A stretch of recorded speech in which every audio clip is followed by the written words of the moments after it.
Magandang araw sa ating lahat. Ako nga pala si Crizel. At ako si Mayan. At ang ating pag-uusapan sa araw na ito ay patungkol sa Panitikan hinggil sa isyong pangmanggagawa, magsasaka at pambansa. Ang mga isyong pangmanggagawa at pangmagsasaka ay dapat na ituring na mga isyong pambansa. Nakasalalay sa mga manggagawa ang pambansang ekonomiya. Nakasalalay naman sa mga magsasaka ang pambansang agrikultura. Kapwa may ambag ang dalawang sektor sa araw-araw na buhay ng bawat Pilipino. Kung kaya sa araling ito, palalimin ang anumang isyong kinakaharap ng bawat isa ay nararapat lang ikintal sa kamalayan ng bawat Pilipino at maging sa tulad mong kabataang pag-asa ng ating bayan. Manggagawa. Ang mga manggagawa ay itinuturing na buhay at sandigan ng industriya. Paggawa. Ito ay paggamit ng lakas, talino at kakayahan ng tao upang makatulong sa produksyon. Narito ang mga kahalagahan ng manggagawa sa paggawa. Una, lumilikha ng produkto na kailangan ng bansa. Pangalawa, pinoproseso ang mga hilaw na material ng agrikultura. Pangatlo, nagpapaandar at gumagamit ng makinarya at iba pang teknolohiya. Pang-apat, lumilinang ng likas na yaman at nagbabayad ng buwis sa pamahalaan. At pang-lima, consumer ng mga produkto. Mga kategorya ng manggagawa. Una, manggagawang mental, ang isip sa produksyon higit na ginagatot. Pangalawa, manggagawang pisikal, higit na kailangan ang lakas ng katawan sa gawain. Kita, ito ay kabayarang tinatanggap ng manggagawa kapalit ng kanilang serbisyo at paggawa. Mga katawagan, sahod, kabayaran sa manggagawa ayon sa oras ng pagtatrabaho, piraso o pakyawang produkto, kontrata, arawan o lingguhan na sinusuri sa pamamagitan ng paggamit ng wage rate. Nominal wage, tumutukoy sa halaga na tinatanggap bilang kabayaran sa ginagawang produkto at serbisyo. Real wage, halaga ng produkto at serbisyo na mabibili mula sa tinanggap na sahod. Sweldo, ibinabayad sa manggagawa sa bawat buwan.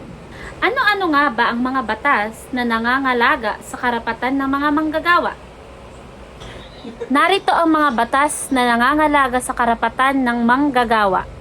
Una, Atas ng Pangulo bilang 442, batas na nagtatakda ng kodigo sa paggawa. Pangalawa, Commonwealth Act bilang 444, 8 oras ng paggawa. Ang unang batas ukol sa 8 oras na paggawa. Pangatlo, Batas Republika bilang 1933, batas na nagtatadhana ng 8 oras ng paggawa ng mga manggagawa. Pang-apat, Batas Republika bilang 679, batas na nagtatakda ng pagkalooban ng maternity leave ang manggagawang babae ng 2 buwan. Pang-lima, Batas Republika bilang 8187, batas na nagbibigay ng 1 linggong pahinga ng mga ama ng tahanan kapag nanganak ang asawa nito. Pang-anim, Batas Republika bilang 1052, batas na nagtatadhana ng patakaran ukol sa pagkatanggal ng mga manggagawa. Pang-walo, Batas Republika bilang 1131, batas na nagbabawal sa pagtanggap ng manggagawa na wala pang 18 taong gulang. Pang-siyam, Batas Republika bilang 772, batas na nagtatakda ng pagbabayad sa mga manggagawa na napinsala sa oras ng trabaho. Dumako naman tayo sa magsasaka.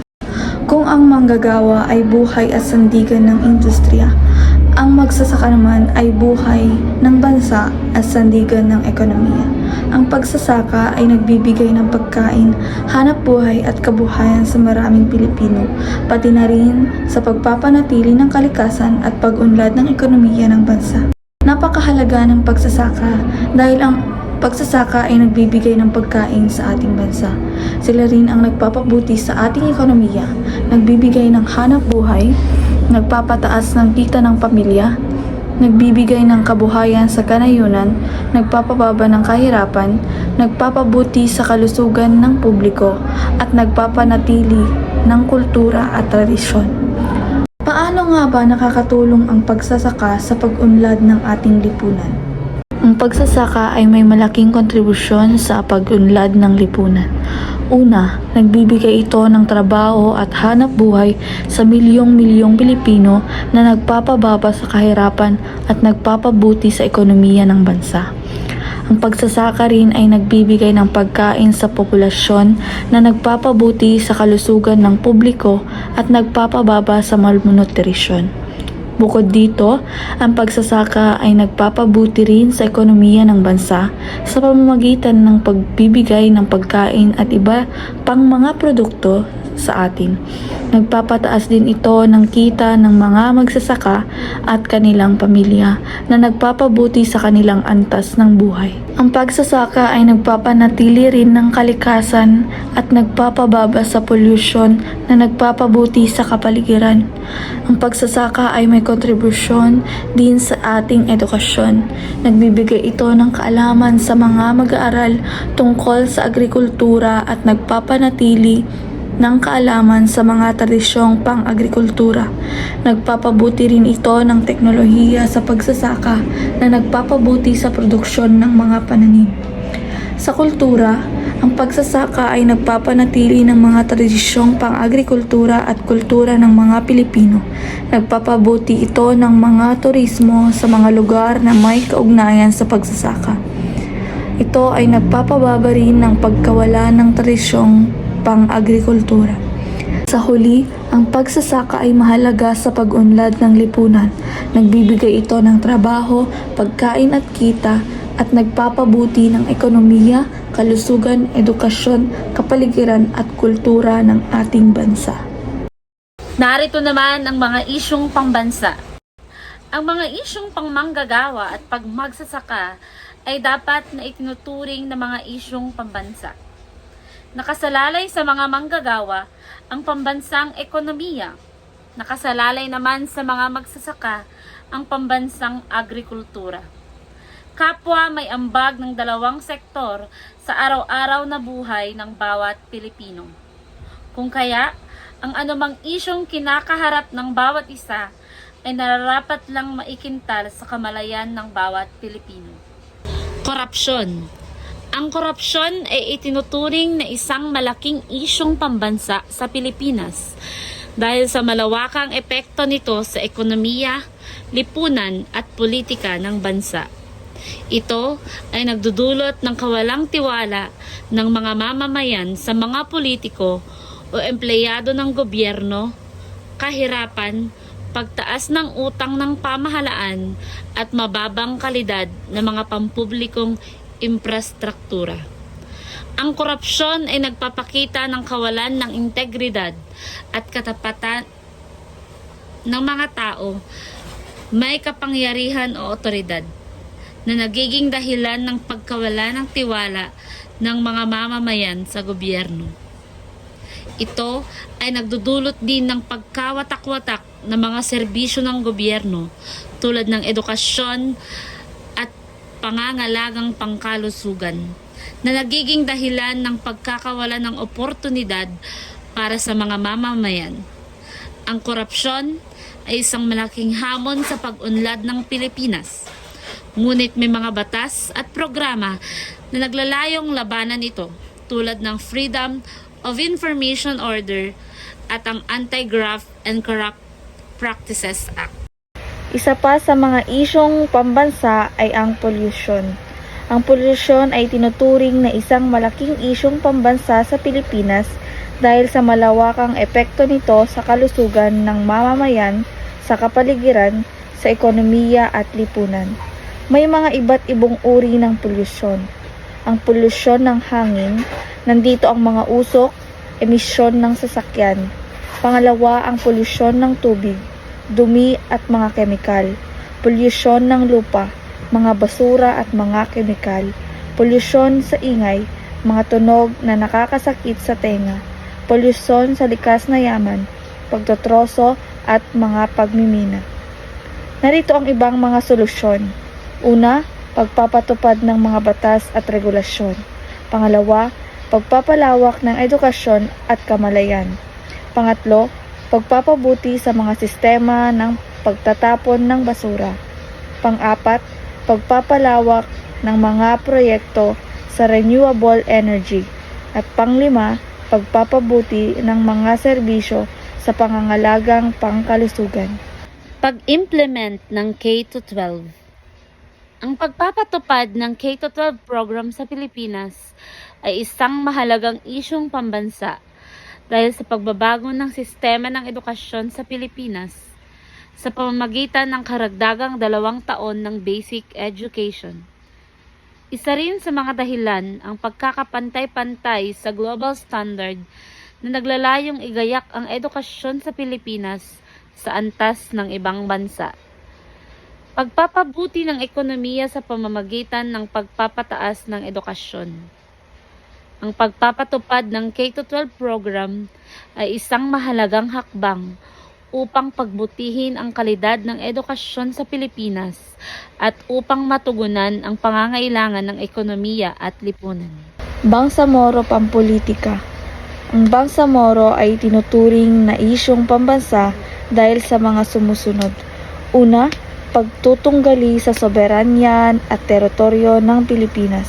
Pangalawa, pagkakaroon ng matagalang kasaysayan ng armadong pakikibaka at pakikipag-away sa Mindanao. Pangatlo, pagtutunggali sa mga karapatang pantao at kalayaan ng mga Moro. Ang issue ay nagdudulot ng kawalan ng katahimikan, pagkakawatak-watak ng komunidad at pagkakaroon ng mga biktima ng digmaan. Judicial killing.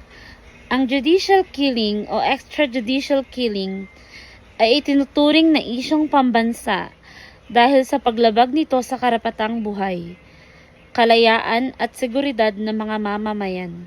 Ito ay nagdudulot ng kawalan ng tiwala sa sistema ng hustisya, pagtaas ng krimen, at pagkasira ng demokrasya. Ang extrajudicial killing ay nagpapakita rin ng kawalan ng accountability at transparency sa mga otoridad na nagdudulot ng pang-aabuso sa kapangyarihan. Anti-hazing law.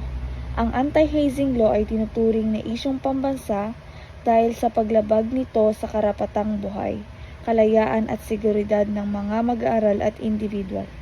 Ito ay nagdudulot ng pisikal at emosyonal na trauma, pagkamatay at pagkasira ng kinabukasan ng mga biktima. Ang pagpapatupad ng batas laban sa hazing ay mahalaga upang protektahan ang mga karapatang pantao at mapanatili ang seguridad sa mga paaralan at komunidad. Oplan Tokhang. Ang Oplan Tokhang ay tinuturing na isyong pambansa dahil sa mga sumusunod. Una, paglabag sa karapatang buhay at kalayaan ng mga mamamayan. Pangalawa, pagdudulot ng takot at pang-aabuso sa kapangyarihan ng mga otoridad. Pangatlo, pagkakaroon ng mga extrajudicial killing at paglabag sa batas. Narito ang mga epekto sa lipunan. Ang Oplan Tokhang ay nagdulot ng kontrobersiya at pagbatikos mula sa mga lokal at international na organisasyon na nagdulot ng kawalan ng tiwala sa gobyerno. Ang mga isyong pangmanggagawa, magsasaka at pambansa sa Pilipinas ay nagdudulot ng malaking epekto sa ekonomiya, lipunan at politika ng bansa. Kailangan ng mga solusyon upang matugunan ang mga pangangailangan ng mga manggagawa, magsasaka at mamamayan. Ang mga suliranin sa trabaho, sahod, benepisyo at kalusugan ng mga manggagawa ay kailangang tugunan. Ang mga magsasaka naman ay nangangailangan ng suporta sa irigasyon, binhi at pamamahagi ng lupa. Ang mga isyong pambansa tulad ng korupsyon, polusyon at kriminalidad ay nagdudulot ng kawalan ng tiwala sa gobyerno. Kailangan ng mga reforma sa sistema ng hustisya, transparensya at accountability. Ang pagtutulungan ng gobyerno, mga organisasyon ng manggagawa at magsasaka at mga mamamayan ay mahalaga upang matugunan ang mga isyong ito. Ang pagpapatupad ng mga proyekto sa ekonomiya, infrastruktura at serbisyo sa pangangalagang pangkalusugan ay makakatulong sa pag-unlad ng bansa. So yun lang guys ang aming masasabi tungkol sa isyong pambansa. Thank you guys for watching. Bye! Kita yung ulo ko.